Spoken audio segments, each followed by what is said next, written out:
Area rahasia digempur TNI Polri, anggota KKB Papua lari terbirit-birit, 4 orang tewas di tempat. Melansir dari tribunpalu.com, area rahasia yang menjadi markas KKB Papua kembali berhasil diduduki prajurit TNI Polri. Dalam video yang viral di media sosial, terlihat anggota TNI Polri menyerbu tempat yang menjadi persembunyian KKB Papua. Dalam penyerbuan itu, KKB Papua berhasil ditaklukkan hanya dalam waktu sekejap. Dalam video itu, tampak anggota KKB sedang berkeliaran di tengah hutan. Mereka umumnya memanggul senjata api. Tak diketahui secara pasti di wilayah mana anggota KKB itu berkeliaran di hutan Papua.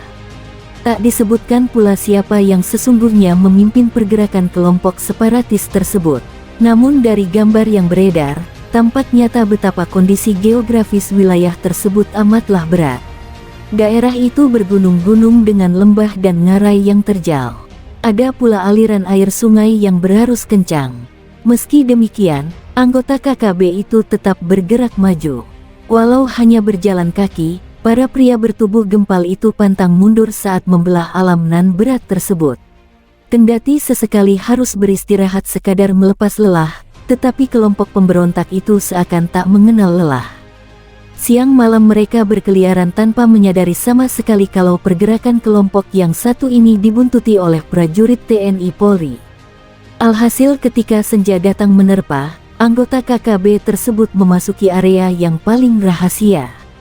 Area itu adalah markas KKB yang paling tersembunyi di wilayah Papua. Letaknya di balik bukit terjal, dan hanya bisa dicapai bila berhasil melewati sungai berarus kencang. Pasca mengidentifikasi lokasi paling rahasia tersebut, prajurit TNI Polri pun perlahan-lahan meringsek maju. Walau sempat pesimis akan lebarnya sungai yang membentang panjang di depan mata, para tentara kebanggaan NKRI itu pantang menyerah. Terus mencari akal untuk menyeberangi sungai nan lebar tersebut. Ketika sedang berusaha mendapatkan jalan tikus, tiba-tiba ditemukan sebuah jaringan pipa air yang terentang cukup tinggi di atas permukaan sungai. Pipa air itulah yang menjadi titian para prajurit untuk menuju markas KKB di tengah hutan belantara tersebut. Untuk menaklukkannya pun butuh nyali. Karena letaknya di tempat terbuka, hal mana mudah dipantau oleh sesama warga Papua yang tergabung dalam KKB. Namun kekhawatiran itu hanya kecemasan belaka. Karena selama meniti pipa air itu, tak satu anggota KKB pun yang memantaunya. Ternyata pipa air itu letaknya di bagian belakang markas KKB. Sementara anggota KKB yang sebelumnya sedang bergerak di tengah hutan, mereka berada di bagian utara. Atas dasar itulah prajurit TNI dengan mudah bergerak maju menuju markas yang telah teridentifikasi sebelumnya.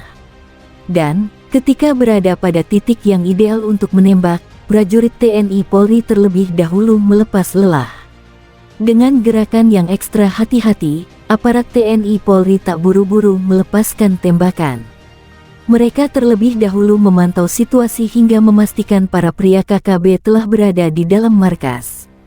Bak pucuk di Cinta Ulam pun tiba, itulah yang dalami prajurit TNI Polri pada senja itu. Dari jarak yang ideal untuk menembak, prajurit kebanggaan NKRI menghujani tembakan terukur ke arah markas KKB. Lantaran serangan itu dilakukan secara tiba-tiba, sehingga satu persatu anggota KKB pun jatuh ke pelukan bumi. 4 di antaranya tewas di tempat dihajar senjata canggih milik TNI. Sementara 2 pria lainnya menderita luka berat. Dari video yang viral di media sosial itu, saat serangan itu, sejumlah anggota KKB berhasil melarikan diri. Dengan cara melompat ke lembah yang menganga di depan markas, anggota KKB itu berhasil menggotong pria luka berat yang terkena peluru TNI Polri. Mereka berhasil kabur dari markasnya, sementara yang terkena tembakan dan tewas di tempat, dibiarkan begitu saja. Hingga kini tak diketahui di wilayah mana markas KKB itu berada. Pada video itu juga tak diungkapkan kapan penyerangan itu dilakukan.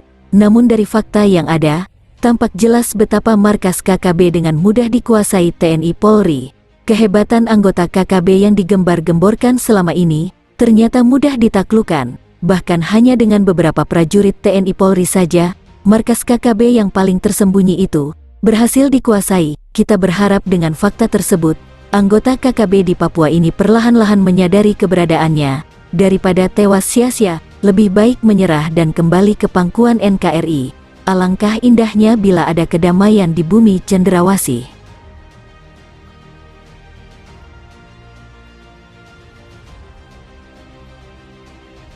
Bagi kami prajurit yang sedang mengemban tugas menjaga kedaulatan NKRI di tanah Papua harus siap siaga setiap saat mengingat KKB menampakkan kebengisannya. Maka dari itu ketika saya dan rekan setim berjaga di pos harus bersiaga 24 jam. Saat melakukan penjagaan pos kami menerapkan shift jaga agar bisa bergantian untuk beristirahat. Ketika tiba pada saat saya dan beberapa rekan setim saya untuk shift penjagaan pada pukul 4.25 WIB menjelang pagi, saya merasakan ada yang tak wajar di sekeliling pos pemantauan kami. Selain suara-suara lolongan anjing di kejauhan yang terdengar tidak pada waktunya, saya juga mendengar suara-suara burung yang sama sekali bukan suara jenis burung yang sebelumnya ada di sekitar pos penjagaan. Sebagai seorang yang sudah banyak mengalami dan mengetahui berbagai trik-trik aksi licik dari kelompok kriminal bersenjata di Papua, saya menduga pagi ini akan ada aksi KKB di area pantauan kami, karena satu-satunya pos TNI Polri yang berada di wilayah pemantauan kami adalah pos yang kami tempati saat ini. Saya rasa KKB akan mencoba menyerang kami. Untuk mengantisipasi kemungkinan terburuk kami merencanakan penyambutan tamu-tamu tak diundang alias KKB. Kami tidak akan menunggu atau menghindar, kami akan ikuti permainan KKB. Di sini saya dan rekan setim segera bergeser dari pos pemantauan. Di sini saya meminta pada rekan setim untuk membiarkan keadaan pos seperti biasa. Dengan bergerak hati-hati dan senyap kami mencoba mendekati sumber suara burung yang tidak lazim yang berada di sekitar kami. Kami mendapati pada suatu area sumber suara burung tersebut bukan berasal dari atas pepohonan tapi sepertinya berasal dari balik semak-semak.